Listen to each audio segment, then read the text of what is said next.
Hello stargazers, Bryan Colter here, Evolutionary Astrologer, for another horoscope video for the upcoming Leo new moon that happens in just a few days.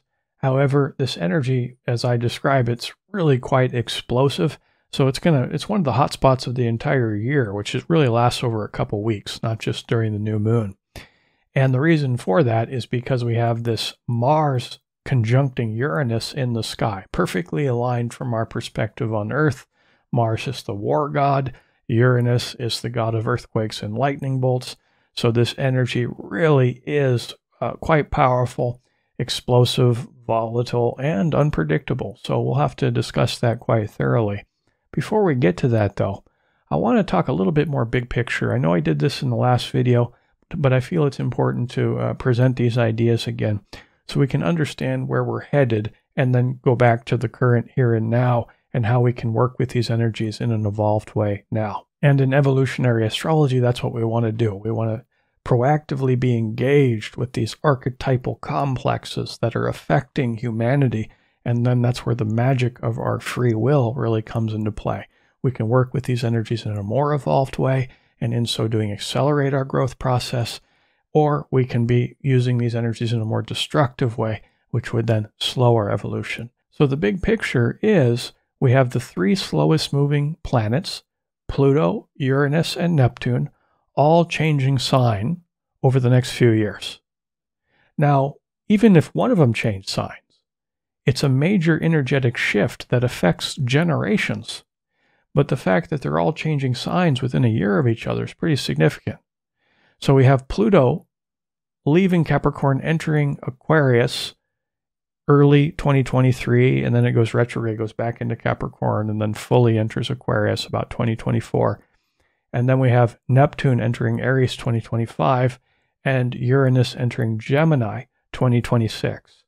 So we have this boom, boom, boom, three-step wave of generational change, okay, where here we find ourselves in the information age. Things are going to speed up even more than they already have been, which is kind of hard to imagine, but that's what's going to happen because fire and air, these elements, get along really well with each other.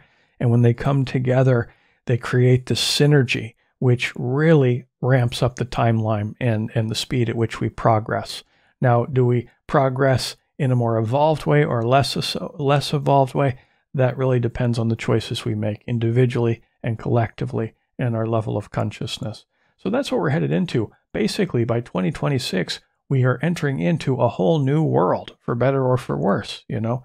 So working with Pluto right now is the most important, Uranus as well, which I'll get to. But Pluto has been in Capricorn since 2008, will continue to be, as I said, till 2023/2024. During this period of time, Pluto, what it does is it amplifies the archetypal complex of the sign it's in this case Capricorn. And what will happen is we'll see the extreme dark and the extreme light expressions of that archetypal field in the behavior of humanity. And basically it will amplify it, and we'll see the darkness and the light a lot more. And the juxtaposition between light and dark becomes more apparent. And the goal of Pluto is to basically deconstruct and transform.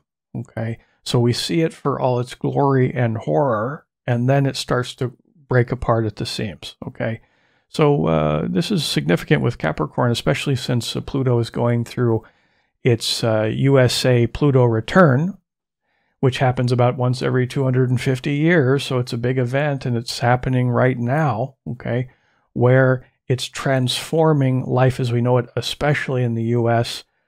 Pluto's placement in the U.S. chart is in the second house of money, of things we value, anything practical, anything tangible. Here it is in the sign of Capricorn, the sign of power, greed, ambition, at least on the dark side of Capricorn. It's also the sign of integrity and to show up and do the right thing, and the sign of wisdom. But we are seeing the extremes of both. And we could say the U.S. is going through a bit of a death and rebirth sequence. And some think this will manifest as a civil war. I don't agree with that, at least not in the way we look at the Civil War from our recent history. But we are seeing the extreme of the polarity between, we could say, these political systems that are coming out, and that polarity is becoming wider and wider and wider and more extreme. This is Pluto's influence on the U.S. political system, let's say, which is creating more strife between these groups of people, more separateness as we fall victim to the illusion of separateness instead of unity consciousness and coming together to transform into something better. So we're seeing extreme change there within the U.S. It will have a transformation within the country, what the country represents, also with money and things we value, like, for example, the literal fiat currency money system. I imagine that's going to go through a lot of change. It's an unsustainable system. They create money out of debt. What are we at? 30 trillion in debt right now. Completely unsustainable. It's make-believe. They make it out of nothing. So we may be seeing a change in the world currency to something more gold-backed or uranium-backed, where there's a finite substance attached to the value of currency. Or, for example, crypto, for example, Bitcoin. That's a finite amount of Bitcoins that are made. So it's not this infinite expansion that we have with, fractional reserve banking and fiat currency that will just lead to hyperinflation, which of course we're seeing the symptoms of now. Pluto returned to the U.S.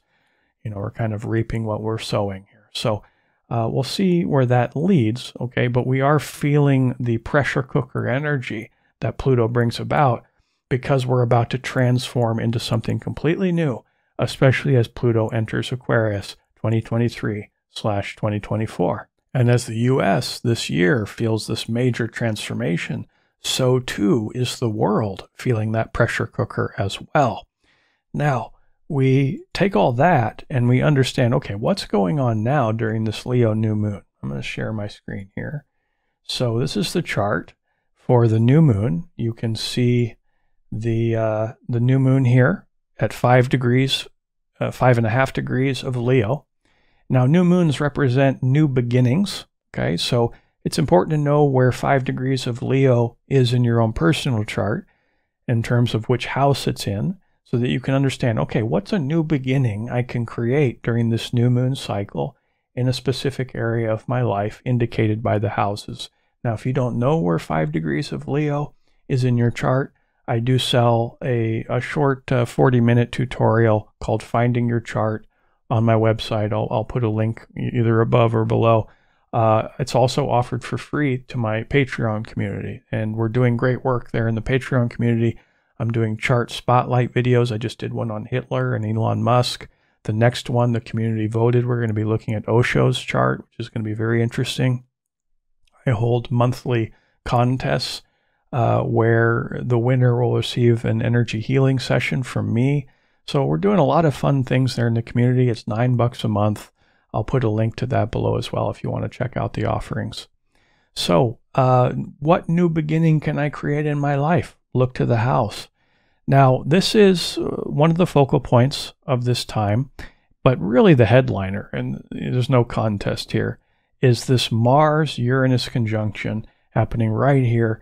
You'll see this horseshoe-shaped symbol here on the chart. This is known as the north node of the moon. I've talked about this many times on this channel. The nodes, evolutionary astrology is huge on the nodes. And the way we look at it is the nodes of the moon represent the collective karma that is ripening for us. And to really get an A+ on our report card, so to speak, it behooves us to really work with and try to master the placement of the north node, which in this case is in Taurus. And the nodes spend about 18 months in a given sign axis. I think it's 18.5 months. And so, for a while now, we're halfway through this almost, the north node evolutionary intention has been in Taurus.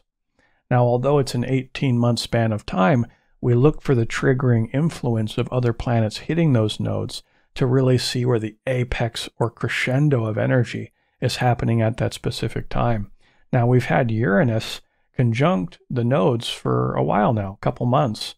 Now, Mars coming into the mix is a major trigger because Mars is known as the granddaddy of all triggering planets. Mars, the war god. And here we are trying to achieve this Taurus intention, sprinkling some Uranus and Mars. This is the time is now. So the war god coming to the Uranian impulse to break some rules, to be free, to individuate, to buck the system. Meanwhile, you have Pluto and Capricorn, the extreme side of ambition and power. This coming to a head now. And then the martial impulse to fight back, to be a warrior, to be brave, to draw our line in the sand. Enough's enough. We're not going to take it. You know, again, this is explosive set of energies. Very volatile. Can be destructive. The imagery I like to use for these two planets holding hands in the sky is throwing a lit match into a pile of fireworks. And kaboom! You know, it's going to be colorful, unpredictable, perhaps in some cases unsafe, you know. So this is rebellion, full-blown rebellion, you know, the energy of it. And of course, we'll see that in various pockets of the world. In fact, we already are seeing it. Since Mars entered Taurus a few weeks ago, we've started to see uprisings in different places of the world. And as of this week, we're seeing even more, and we'll continue to see more, I believe, especially during this new moon, new beginnings, you know, even new uprisings. We're seeing in locations like the Netherlands, that's been happening for a while. The farmers there are coming together. Sri Lanka is having protests. Panama, Ecuador, some of these more developing countries, and even China actually is having protests, and they've been trained not to have those, but their banking system, there was some criminal activity going on, and there was something like $6 or $7 billion that just went poof, and people lost their life savings, so they're doing protests at banks. So this trend, I believe, will continue amongst the collective. Now, of course, we want to visit what's the individual intention, like how me, my lonesome self, like how can I work with these energies for my own betterment and evolution? And of course, that will trickle out into the world in your own special way. We'll talk about that in a second, but amongst the collective, we're going to see a lot of this unpredictable fighting back energy. Don't fence me in energy. Now, with Pluto going through Capricorn, you know, we're seeing the most extreme dark side of power, which of course the wealth and the power of the top half of 1% in the world has grown tremendously since 2020. You know, the income gap inequality margin was already bad pre-2020, but now it's just like ridiculous. And of course, people in the developing countries who already had extreme lack are feeling it the most. They can't, I mean, they're suffering. They already were suffering. Now they're suffering. They can't pay for gas or food or anything. Inflation is really hurting us. Of course, the war is making this even worse. Who knows? We might have something develop in the war that's pretty nasty. I mean, it's going to manifest and bubble up this explosive energy in many places across the world, okay? And then also the more positive impulse in this, we can recognize the negative would be destruction, anarchy, you know, that sort of thing, war. But also on the more positive spectrum, we'll see acts of heroism, bravery, people taking action in martial ways to break free from the system of conformity through the Uranian impulse, to find more freedom and liberty and agency in their own life, okay? So we'll see a lot of that as well. Now, just circling back to this Leo new moon for a second, Leo is a fire sign, and this energy, as I've been describing, is very fiery. So there is, you know, fire signs are action-oriented, so there's this impulse to take action for this freedom-seeking splendor, which is what we're seeing here in the archetypal field. But also, I'll say that there's a deeply creative energy here. Leo, the archetypal performer, the king of the beasts, you know, so a lot of people with this combo of energy here are really going to get on their megaphone. I mean that figuratively, but literally as well, to express themselves. Leo is the sign of practicing vulnerability through self-expression. So there's this urge to speak up, to express. Now, if you have an artistic hobby in your life or something like this, Taurus is a deeply creative energy, so is Leo. Maybe it's time to start some new creative project or to express yourself, face your martial fears about expressing yourself in the world. It doesn't narrowly have to be confined about, what we consider the arts, It can just be speaking your truth, Uranus and Mars is very much about speaking your truth. Now, when we think about, okay, new moon, new beginning, expression, explosiveness, freedom, how can I express, and this is really getting to the core of it, we're talking more on an individual basis now. Uranus really representing so much of our evolutionary potential now because it's conjunct the North Node.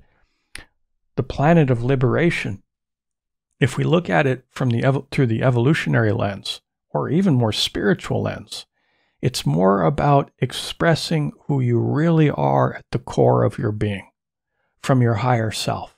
Okay? And actually the meditation we'll do at the end of this video is designed to focus on connecting to your higher self, to your soul energy, above the crown, if you will, and to connect to that so that you can have a truer expression of who you really are instead of who you've been trained to be. Okay, so we have our human egoic personality, which is susceptible to outside influence, the larger framework of history, culture, society, and the time we're born into, family.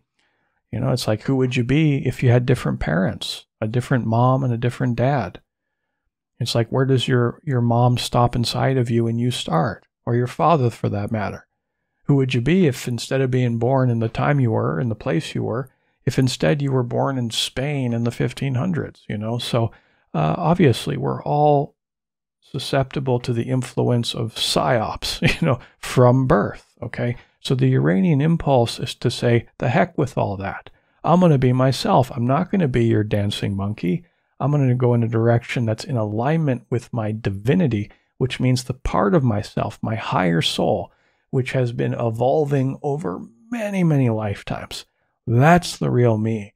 And the more you tap into Uranus energy, the evolutionary goal of it is to shed some of that cultural glop so that your higher self can shine more brightly into the world as love, as unity consciousness, instead of the illusion of separateness that the human personality is so susceptible to believing. So good evolutionary questions to ask right now is, where am I sacrificing some of my own individualistic expression?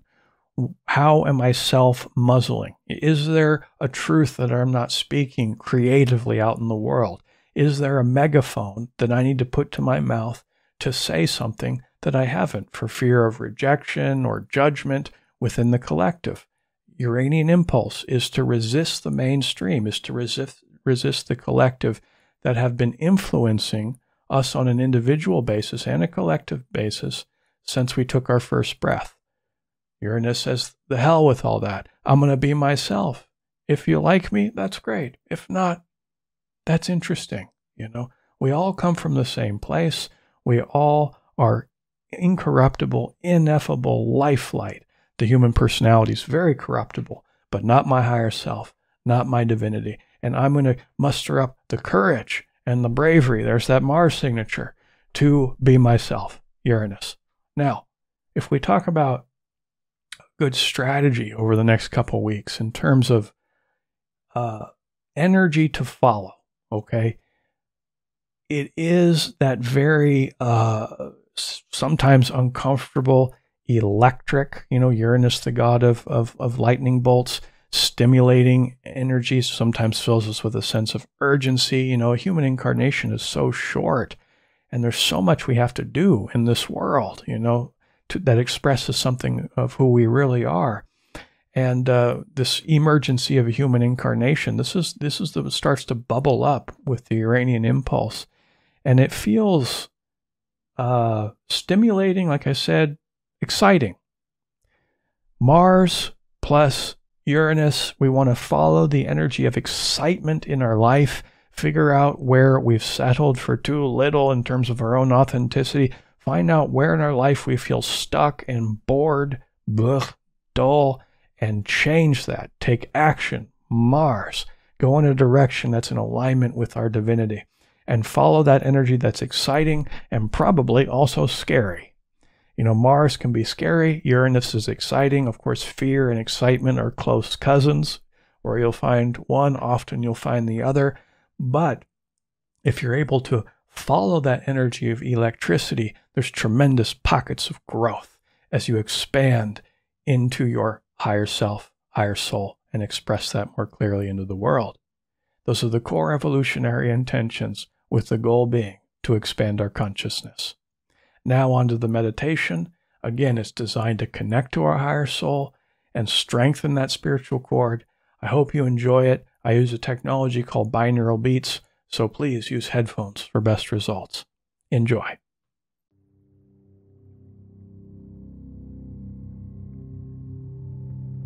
Sit in a nice, comfortable position with a straight spine.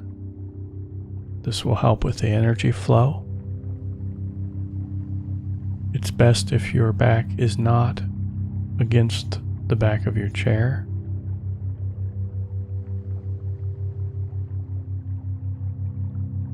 And just focus on the breath. And with your awareness, follow the breath in through your nose, feel your belly, and then your lungs expand. And then as you exhale, first from the belly, and then the upper chest. Always belly first.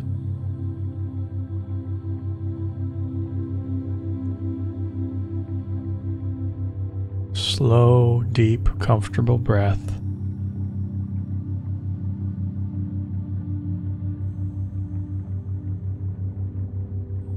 Do 7 seconds per inhale, and then hold the breath for 1 second, and then 7 seconds per exhale. Hold the breath for 1 second, and maintain this rhythm of 7-1, 7-1.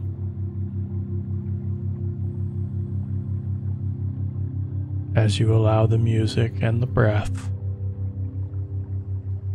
to bring you into this relaxed state of being.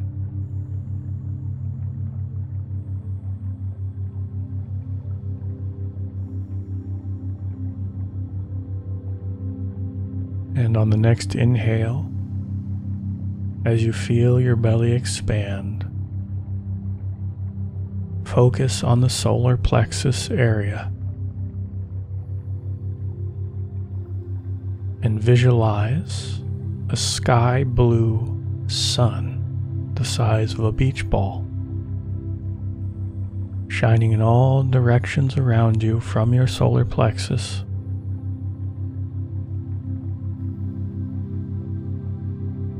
And make it a nice soft awareness. Don't try to force it too much with your will. Just a relaxed one-pointedness on your solar plexus. And with each inhale, see that sky blue sun glow as brightly as you can imagine. And as you exhale, the air goes out, but the energy stays in.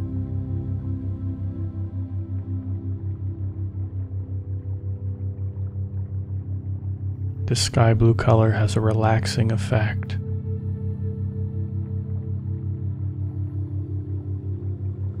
Very calming frequency.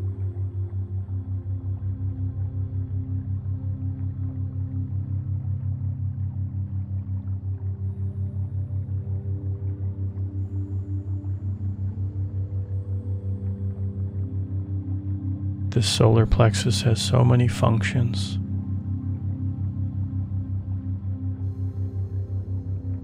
So strengthening this sun will help with your health and well-being.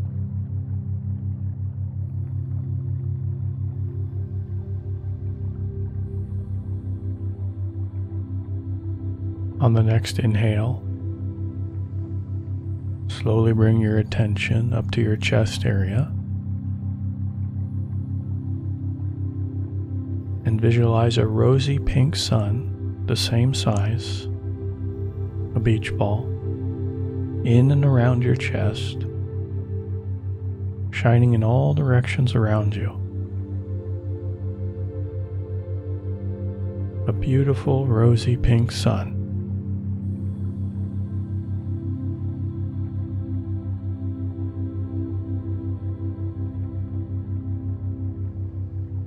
And as you visualize this pink color, give loving words to your heart, to yourself. Compassion, forgiveness, unconditional self-love.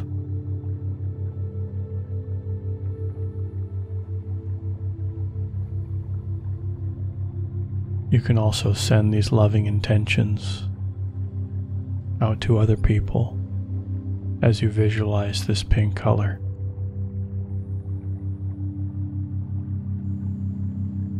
And with each inhale, see it glow as brightly as you can visualize.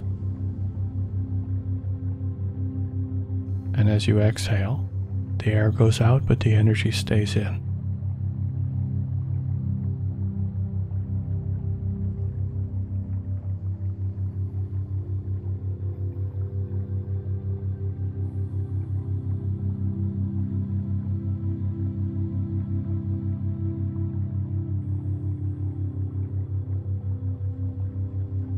On the next inhale,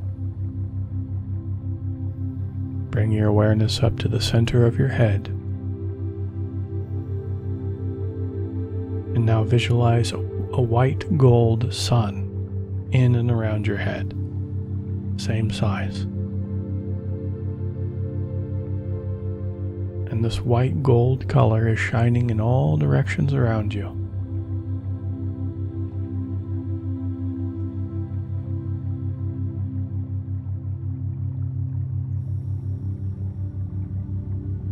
Just feel your thoughts relax.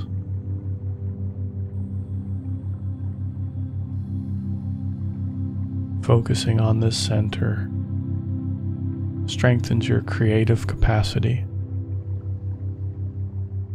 your willpower and intentions.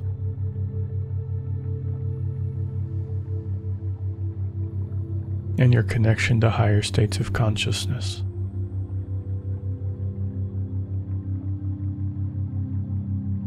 With each inhale, see this white gold sun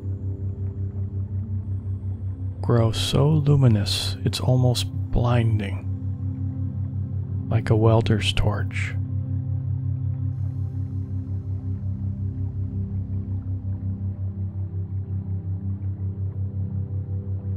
And with each exhale, the air goes out, but the energy stays in.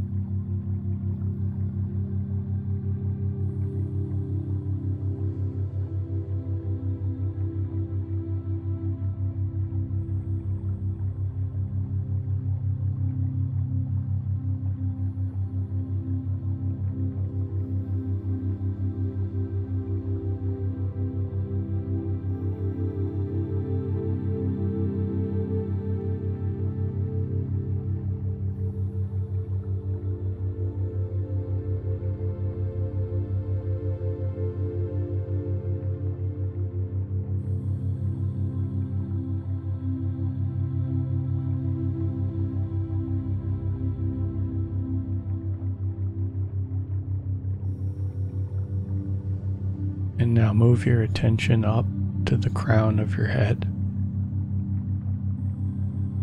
And just focus on the crown.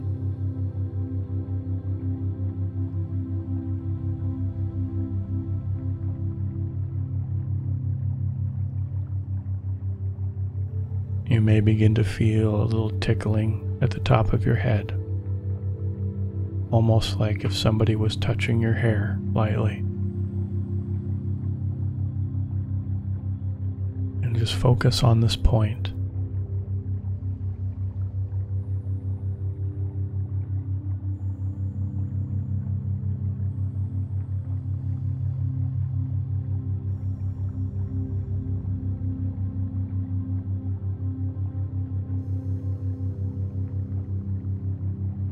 And on the next inhale,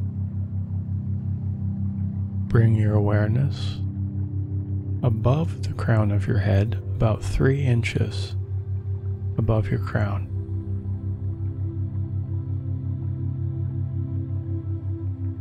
And visualize a beautiful candle flame about 3 inches above your crown.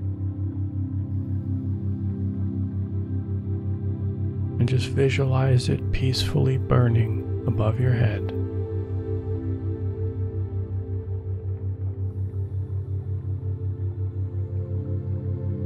And focus on the stillness, the awareness,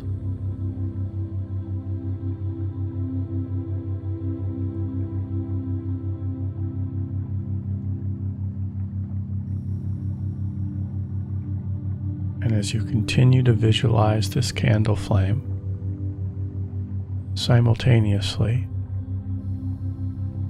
silently chant the mantra Om.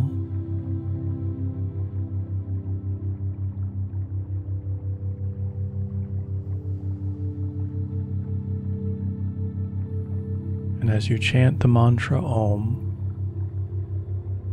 also visualize the candle 3 inches above your head and see the flame burning brightly, and continue to chant the mantra Om silently in your mind.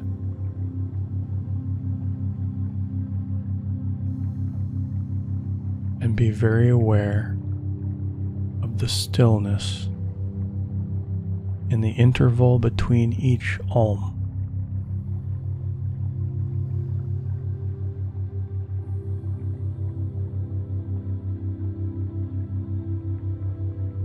So the mantra Om, while also visualizing the flame and being aware of the stillness between each Om.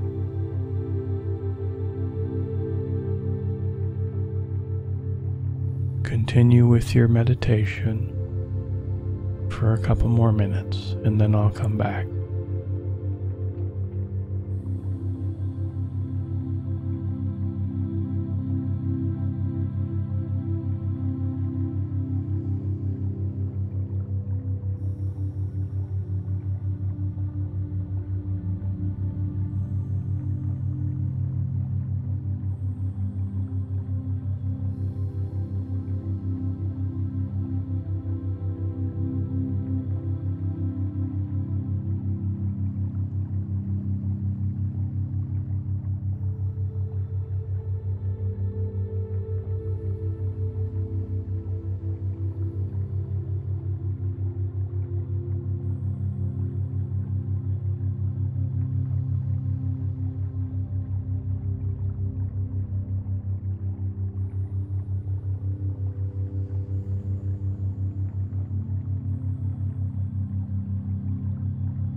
slowly and gently return to your body. Return to your body now.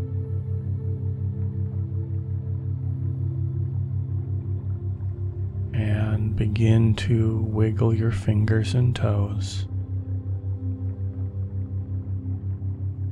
Lightly stretch your body.